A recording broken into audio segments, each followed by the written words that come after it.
Hello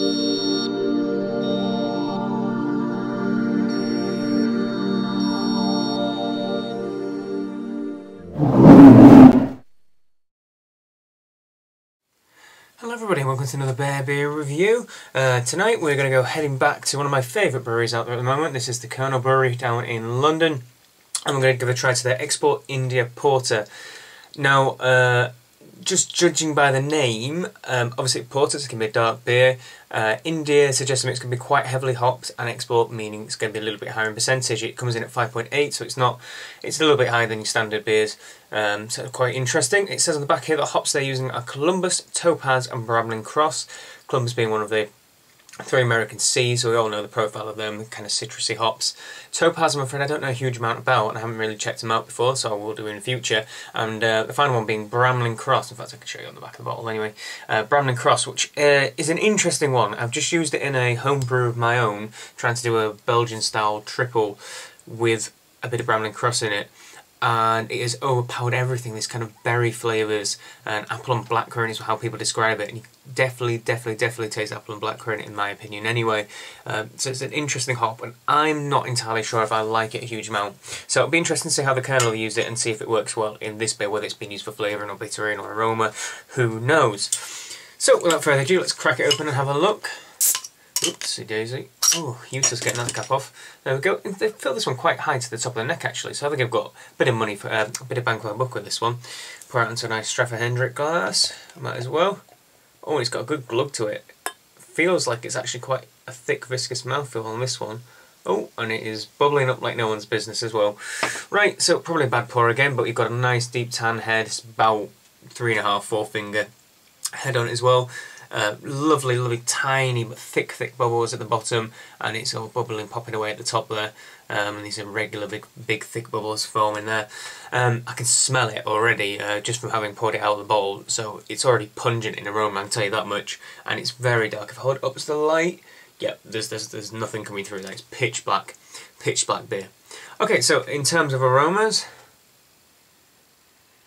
oh, it's certainly interesting that. Wow, it's got a lot more flavour profile to it than I thought it would. Roast and chocolate in absolute unadulterated abundance. It's really rich. It smells lovely. It really smells like a fantastic hot chocolate and kind of a biscuit note underneath it, kind of shortbread sort of flavour and sweetness under it too. Oh, it really smells delicious. It really smells nice. I know I say a lot of things smell nice, but this one has got one of the best aromas I've smelled in a long time. That's considering I'm a hophead as well. And I can just get over the top of it a smell, and it's what I know to be Brambling Cross. It's kind of appley and black curranty smell. You know, if you get an apple pie, it's that kind of smell. The hops have that sort of aroma. So I can just smell that over the top, and maybe a little bit of citrus in it too, kind of citrusy twang on the edge of it, but I can kind of smell like warm apple pie. It probably describes it well, because that really deep, really luscious chocolate flavour and smell, sorry, not flavour, smell, and roasted notes, and oh, it smells wonderful. It really does smell like a fantastic beer, this, and it's not the freshest of bottles. I must say this was brewed back end of January, so it's not the freshest of bottles, but it's still got a really good aroma to it. Anyway, enough yabbering about the smell. This is making me salivate muchly. Let's get in there and give it a try. Cheers.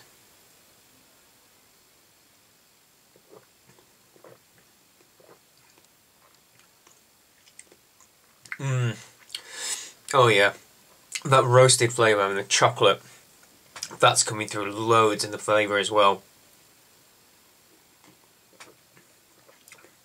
The initialness is it's lovely and thick and sweet chocolate, and a bit of roast popping through in it, and then that kind of gives way, so that nice sweetness kind of soothes the palate, and it gives way to a really quite strong bittering flavour. It really dries out the mouth.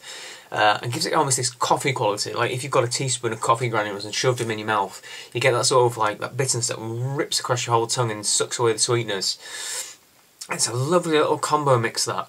I'm surprised, I mean, they haven't called it a black IPA, probably because it's a lot more roasted in flavour than that. So I can see why they called it, pardon me, an India Porter. it does kind of make sense. Like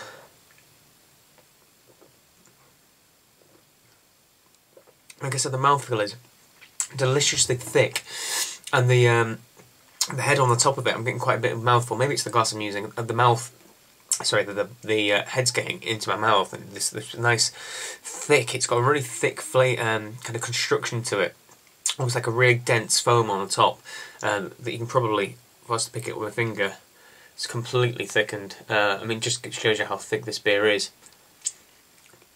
and the mouthfeel aids to it because it kind of adds this another level of richness to the beer too.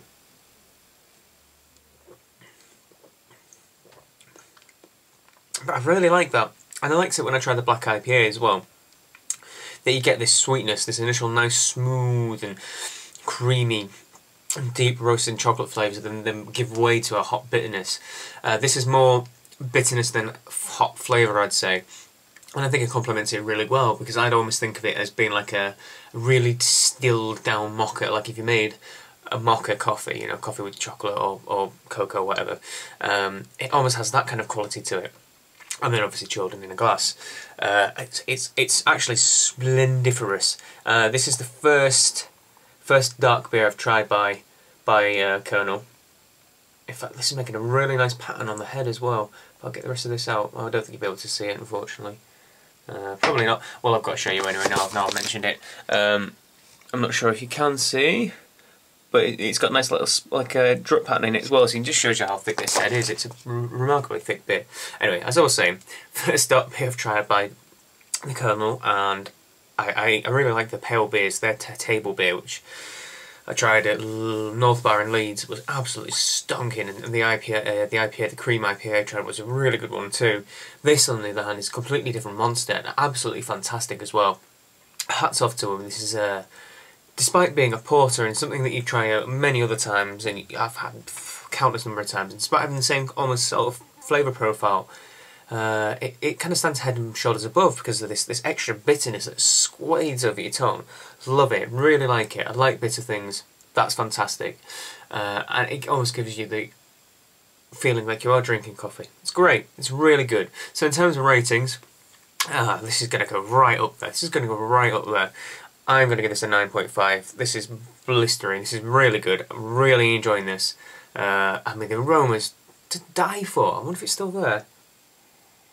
Yeah, it's still as pungent as it was when I opened the bottle. It's fan-dabby-dozy. Go out and give it a try if you can get your hands on it. So, the Kernel Brewery, London, Export India Porter, 5.8%, 9.5 out of 10 for Jack. Fantastic. If you've tried anything by the Kernel, you've tried any of their darker beers, tried one of their porters, or this one in particular, give us a comment, tell us what you think. Make sure you subscribe as well. So I shall see you all again on the next beer review. Cheers.